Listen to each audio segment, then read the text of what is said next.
Il est clair que l'utilité première des réseaux de savoir, c'est de retrouver l'information dont on a besoin quand on en a besoin. La recherche doit donc être puissante et efficace. Pour cela, il y a de nombreuses astuces à connaître qui vont rendre votre réseau de savoir efficace. Nous allons explorer l'outil de recherche dans l'application Obsidian que nous utilisons comme plateforme pour gérer nos connaissances. Et vous allez découvrir des astuces précieuses. Prêt? On y va.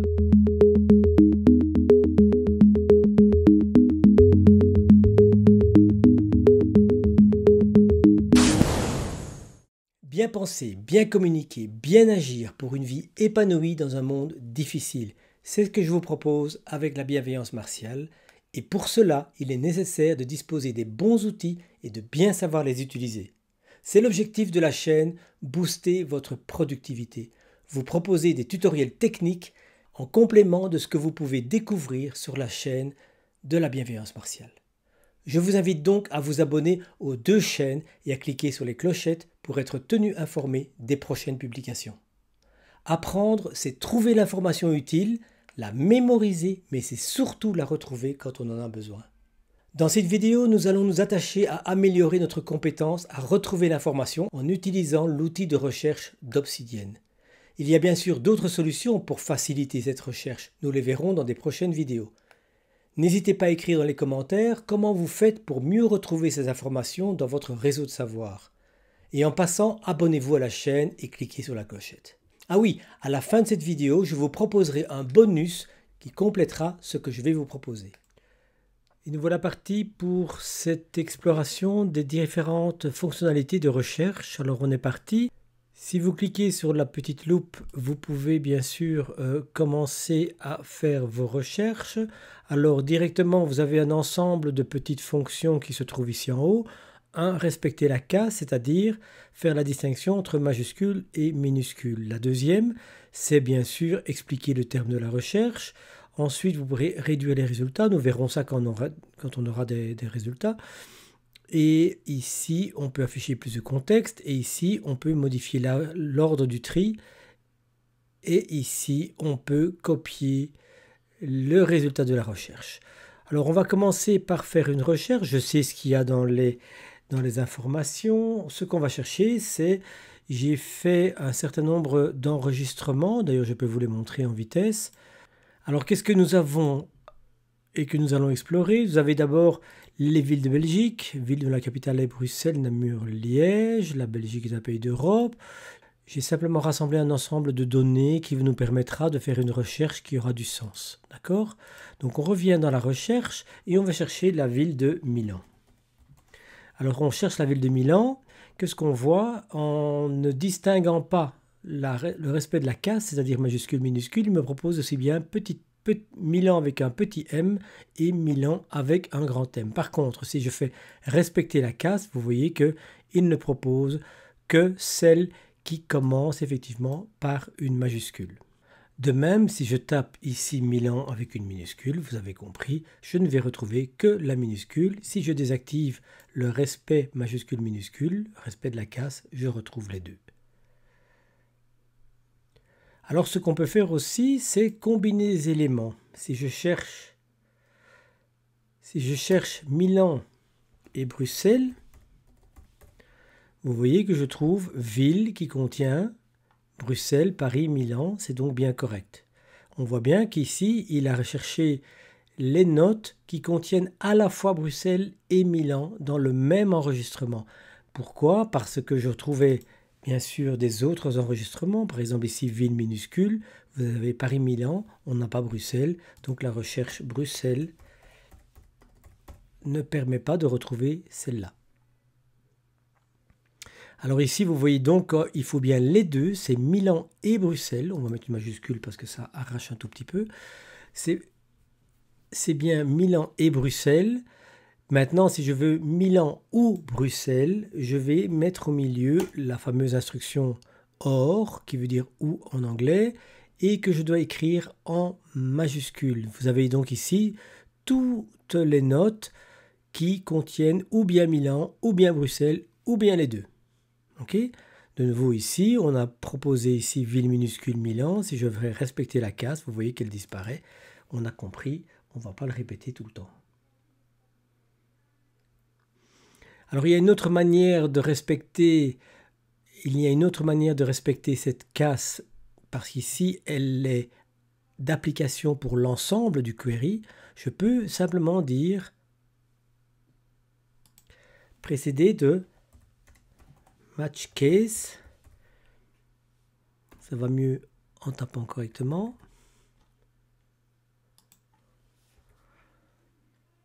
Et là, vous voyez que c'est respecté majuscule minuscule uniquement pour Milan ou bien la ville de Bruxelles. Et si je fais ici un petit b, vous voyez que ça ne change rien. Pourquoi? Parce que ici, je n'ai pas dit que je voulais faire attention aux majuscules minuscules. Aux majuscules minuscules.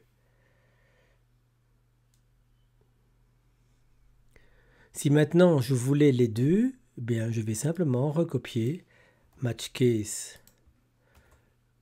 Et là, je n'ai que Milan, puisque je n'ai aucun des deux qui contient, aucune des notes ne contient Bruxelles avec une minuscule. Mais faire ceci ou faire cela, effacer, effacer, c'est la même chose, puisque là, on donne une injonction de respecter la case pour tous les éléments de la recherche.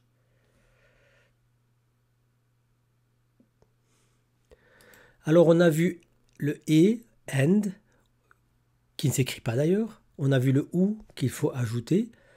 Alors, nous allons maintenant faire une recherche par soustraction, c'est-à-dire que je vais prendre Belgique. Vous voyez que j'en ai plusieurs. Et je vais enlever les notes qui contiennent Europe. Et dans ce cas-là, je n'ai plus que cet enregistrement-ci. Vous voyez, il n'y a pas d'Europe dedans. Et pourtant, il était présent à beaucoup d'endroits. Si je tape Belgique et Europe, vous voyez que j'avais deux notes qui contenaient les deux.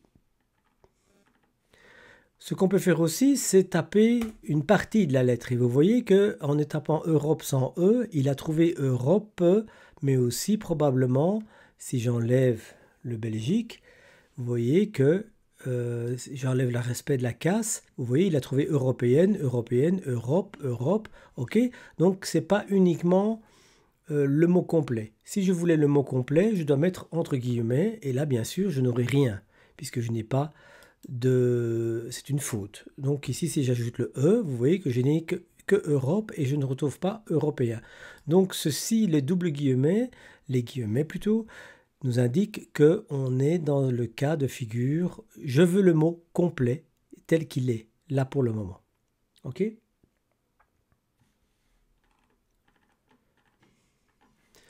Alors une autre chose qui est intéressante, et ça vous l'avez dans l'aide inévitablement, vous voyez qu'on peut faire des recherches sur le chemin de la note, sur le fichier de la note, sur les tags de la note, sur une certaine ligne, ou même sur une certaine section, et je vois qu'ils ont oublié bloc. Donc section, c'est ce qui est sous le même titre, mais bloc, c'est ce qui fait partie d'un paragraphe, si vous voulez. Alors si par exemple je cherche ville, vous voyez que dans toutes ces notes, il est soit dans le contenu de la note, soit dans le titre. Si je dis maintenant contenu,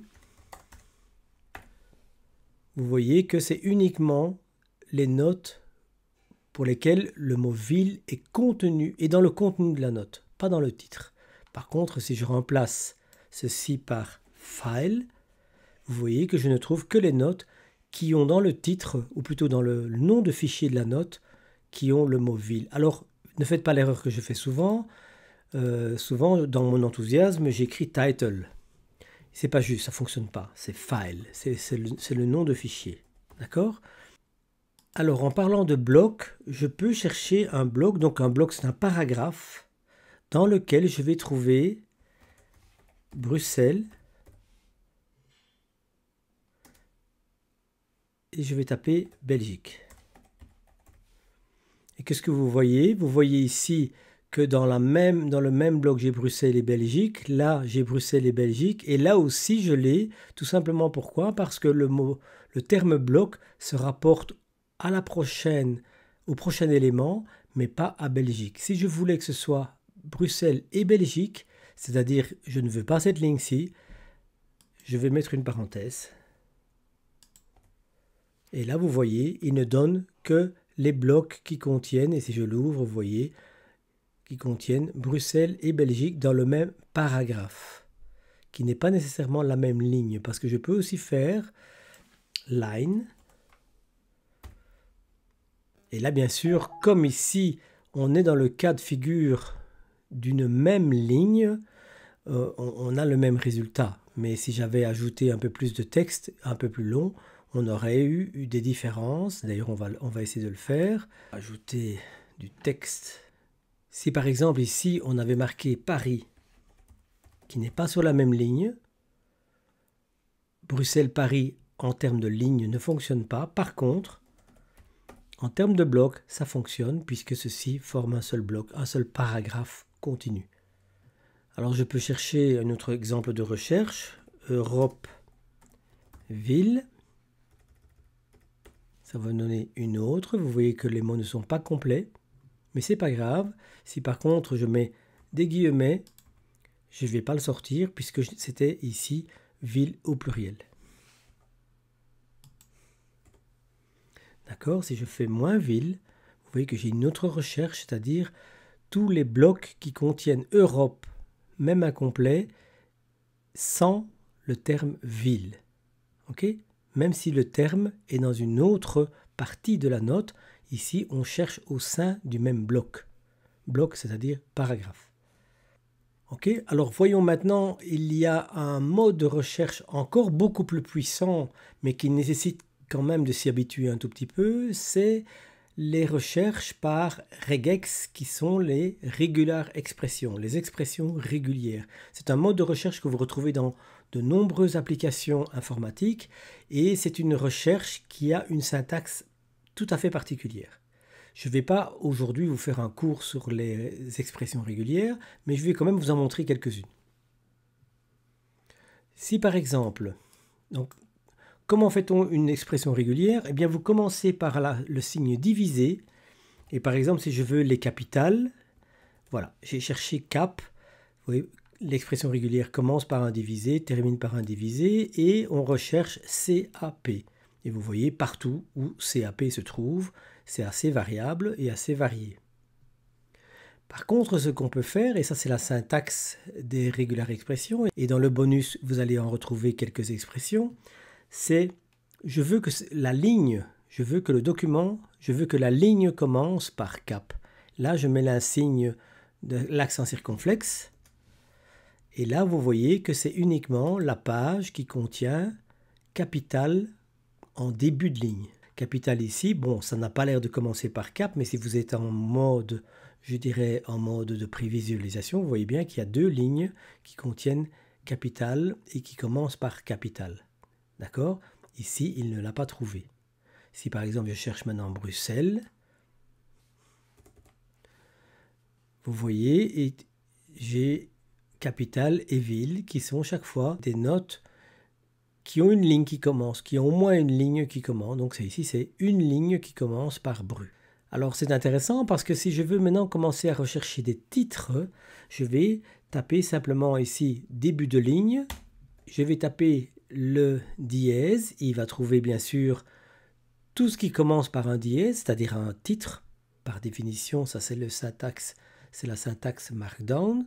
Si je mets un espace, je me retrouve avec uniquement les titres de niveau 1. Si je tape 2 dièse, j'ai automatiquement les titres de niveau 2. Ça c'est intéressant. Si je veux maintenant tous les titres de niveau 1 suivis d'un espace qui contiennent cap, vous voyez les titres principaux. Dans capital, j'ai un titre de niveau 1 qui commence par cap. Alors bien sûr, ça ne va pas nécessairement fonctionner pour les lettres à l'intérieur. Donc si je veux capital, ah oui, je me souviens que par exemple, ça c'est un titre de niveau 2, je vais prendre un titre de niveau 2 et je vais faire européenne. Et je voudrais bien que ça contienne européenne. Et vous voyez qu'il ne l'a pas trouvé, pourtant j'ai bien un titre de niveau 2 avec européenne, tout simplement parce que j'ai désigné, j'ai défini une recherche début de ligne, 2 dièses, un espace suivi de EURO. Si je voulais ajouter quelque chose en plus, je dis n'importe quel caractère et autant de caractères que vous voulez. Le point veut dire n'importe quel caractère et l'étoile veut dire autant que vous en voulez, mais au moins après c'est suivi de euro. Et là vous avez capitale européenne, c'est-à-dire les deux dièses, un espace, n'importe quel caractère, du C jusqu'à l'espace, et puis euro. D'accord? Si maintenant j'avais marqué feuro, je ne l'aurais pas eu parce que feuro n'existe pas. Alors, astuce supplémentaire, si vous êtes de ceux qui utilisent les tâches, les tasks, vous savez que les tâches, c'est un tiret, espace, parenthèse carrée, espace, parenthèse carrée, on va pouvoir rechercher les tâches en faisant task. Et on va par exemple chercher les tasks qui contiennent recenser. Et qu'est-ce que vous voyez dans ma to-do list 2021, ma to-do list 2022, j'ai recensé toutes les villes, recensé tous les pays, la population des villes, les coordonnées des villes. Vous voyez que c'est bien une tâche, un espace précédé d'un dash, donc un tiret, un espace, la parenthèse carrée, alors la croix veut dire que c'est terminé, et l'autre veut dire que ce n'est pas encore exécuté. D'accord? Ça c'est la syntaxe, et ça c'est l'apparence, en fonction de votre thème, bien sûr. Alors, ici, j'ai pu faire l'ensemble des tâches qui contiennent le mot recenser. D'accord? Maintenant, je peux aussi demander les tâches qui sont terminées. Alors, c'est task done. Et vous voyez, c'est toutes les tâches qui ont une croix. Ça veut dire la tâche est terminée. Et si je veux les tâches qui restent à faire, je tape to do. Et vous voyez, recenser tous les pays, recenser les coordonnées des villes. C'est donc une manière de faire une recherche dans votre système de gestion de vos tâches, assez facile. Alors une autre chose que je voudrais vous montrer, c'est, et on va créer un nouveau document, c'est on peut intégrer, on va dire ici, recherche, alors je vais utiliser le terme anglais, embed, et on peut